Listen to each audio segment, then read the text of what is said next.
we are back once again with Inward Bound for Mindful Living.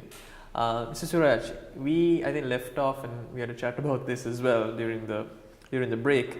We left off with the distinction, as you quite rightly mentioned, about being alone, which is a choice of your own, and loneliness, which is something that is thrust upon you that you have no control over. At least you don't feel that you have any control over.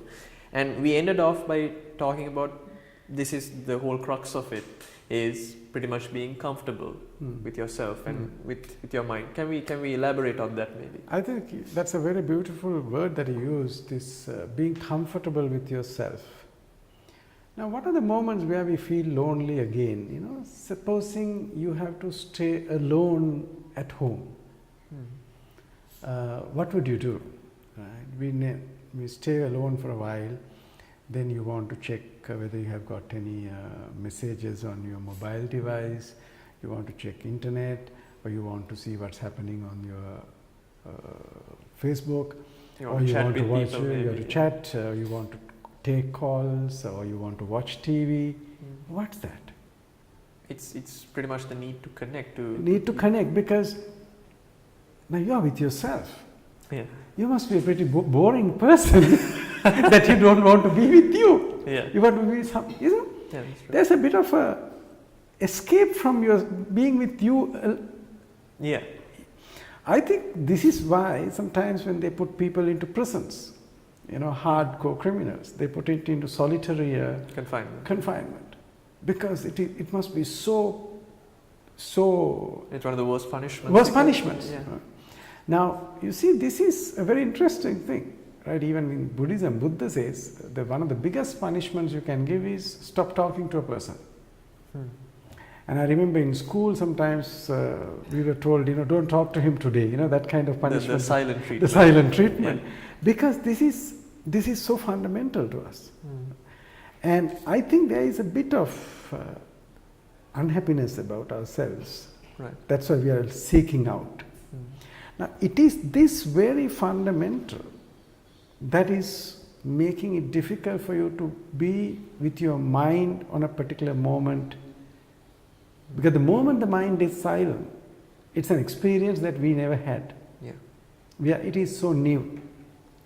It overwhelms without you realizing. Right. The moment the mind is still, subconsciously it tells, oh, your mind is still, and the stillness goes. Right. Now, this is something people experience when they try to practice mindfulness. Okay. You know, you constantly, your mind goes, not mind goes, but mind grabs onto points, either past or future. So it tries to escape. Escape from this moment. Right. Yeah. So that is the challenge. Yeah. If you are very comfortable with this moment, which happens when you keep practicing mindfulness, then you are comfortable with this stillness.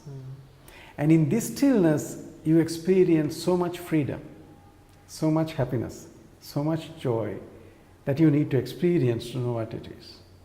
Okay. When you don't have that experience, you're constantly seeking out. You can see, right? For example, say people go for a holiday. Now, why do you want to go for a holiday? You want to take a break. Yeah. But once you go there, what do? You work much more than your work. Yeah. So you need another holiday to recoup. I'm not saying it's bad, but I'm trying to say is then it is not a holiday. So you technically don't have a time for, because people say, I'm going to take some time off for myself. But do you really take time off for yourself? It doesn't necessarily happen. You tend to have that illusion around it that I'm taking time off for me, but whether you like it or not, you have so many other distractions, so many other connections that willingly or unwillingly you become a part of. This is why I call it a skill, to be able to be alone. Right, yeah, definitely.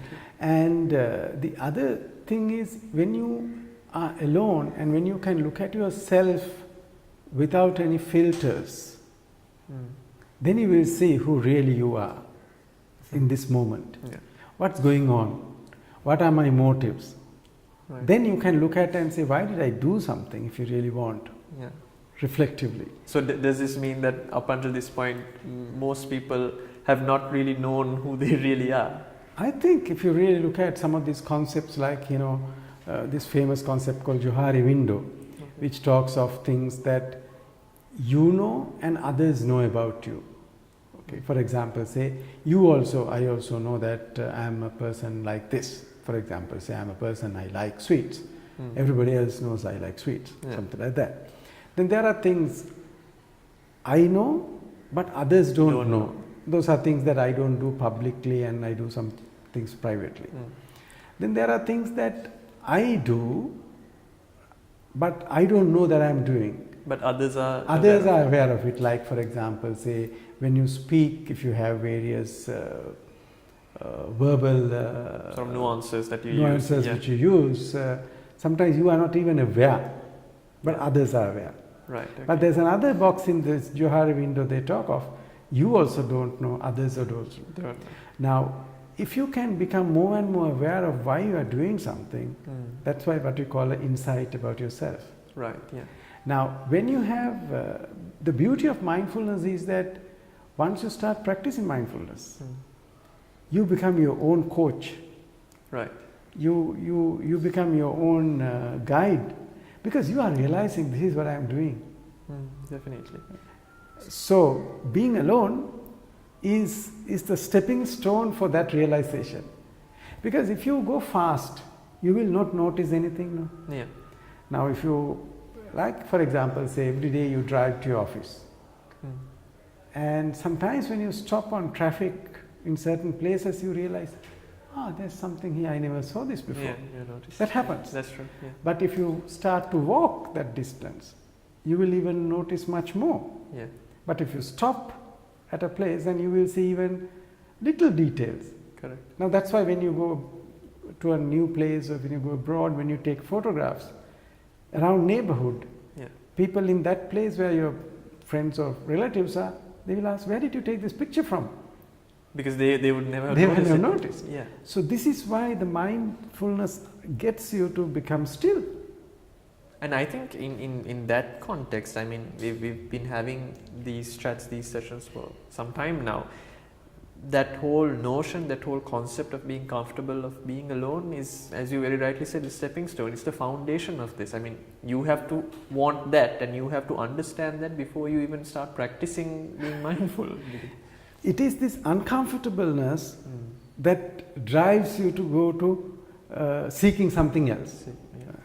And it goes into the fundamental of this, our grabbing and rejecting habit. Yeah, definitely. Because anything you like, you try to grab on. Anything you don't like, you push away.